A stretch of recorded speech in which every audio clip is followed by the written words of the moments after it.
مسلمان کے لیے وندے ماترم کہنے کی ہرگز اجازت نہیں ہے، اس لیے کہ وندے ماترم یہ سنسکرت زبان کا ایک جملہ ہے، اور اس کا مطلب ہوتا ہے کہ میں مادر وطن کی عبادت کرتا ہوں، اس کی پوجا اور اس کی پرستش کرتا ہوں۔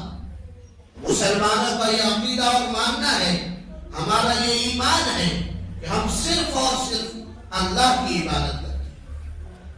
کسی کا احترام، اس کی عزت، اس کی قدر، ملک سے محبت، یہ ساری چیزیں اپنی جگہ ہیں، لیکن محبت کا مطلب ہرگز یہ نہیں ہو سکتا کہ ہم اس کی عبادت کریں۔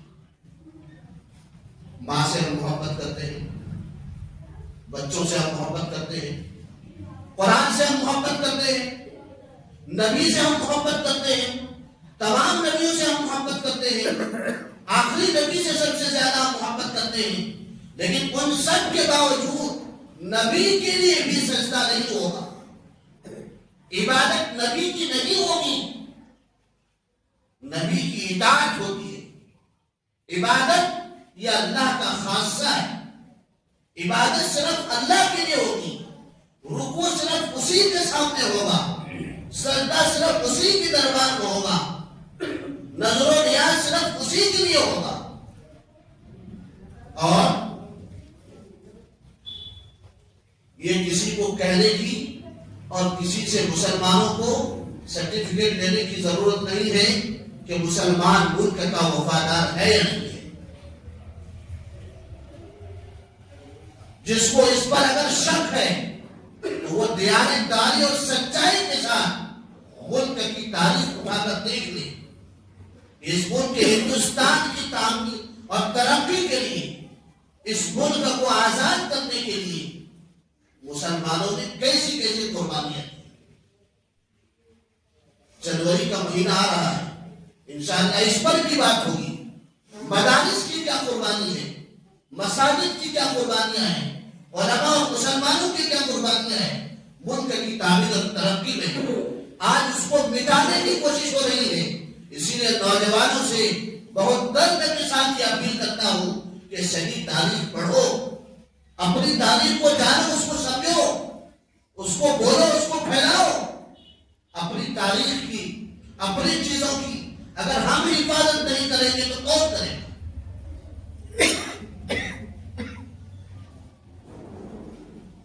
اسی لیے جو کچھ یہ کہا جا رہا ہے اس کی ہرگز اجازت نہیں ہے، اور مسلمان اس کے لیے تیار بھی نہیں ہے۔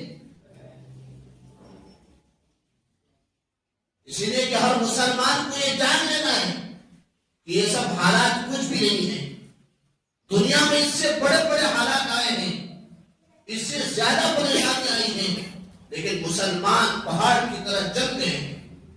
یہ وقت ادھر ادھر دیکھنے کا نہیں ہے، یہ وقت جمنے کا ہے۔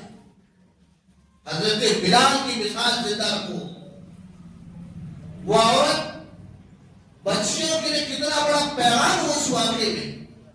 فرعون جیسا انسان جس نے سب سے بڑا خدا ہونے کا دعویٰ کیا، اس کی باندی تیل میں بھون جاتی ہے، دو بچوں کو تیل میں بھون دیا جاتا ہے، لیکن ایمان نہیں چھوڑتی۔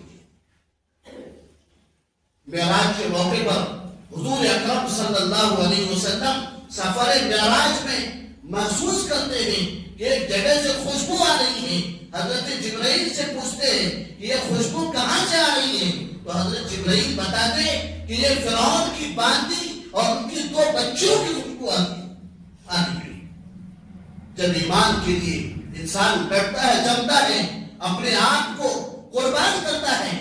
آج ہے کوئی فرعون کا سچائی کے ساتھ نام لینے والا، آج ہے کوئی فرعون کا محبت سے نام لینے والا، لیکن انہی بچیوں کا، وہ باندی جس کی کوئی عزت نہیں تھی فرعون کے ہاں، اس کے نام لینے والے آج بھی زندہ ہیں اور انشاءاللہ قیامت تک زندہ رہیں گے۔ اسی لیے مسلمانوں کو یہ طے کرنا ہے کہ ہمارے لیے ملک ہندوستان میں صرف رہنے کا مسئلہ نہیں ہے، جینے کا مسئلہ نہیں ہے، گھر بنا کر بچوں کو اور خود کو آباد کرنے کا مسئلہ نہیں ہے۔ ہم کو اس ملک میں جینا ہے، رہنا ہے اور ایمان کے ساتھ رہنا ہے۔ انشاءاللہ.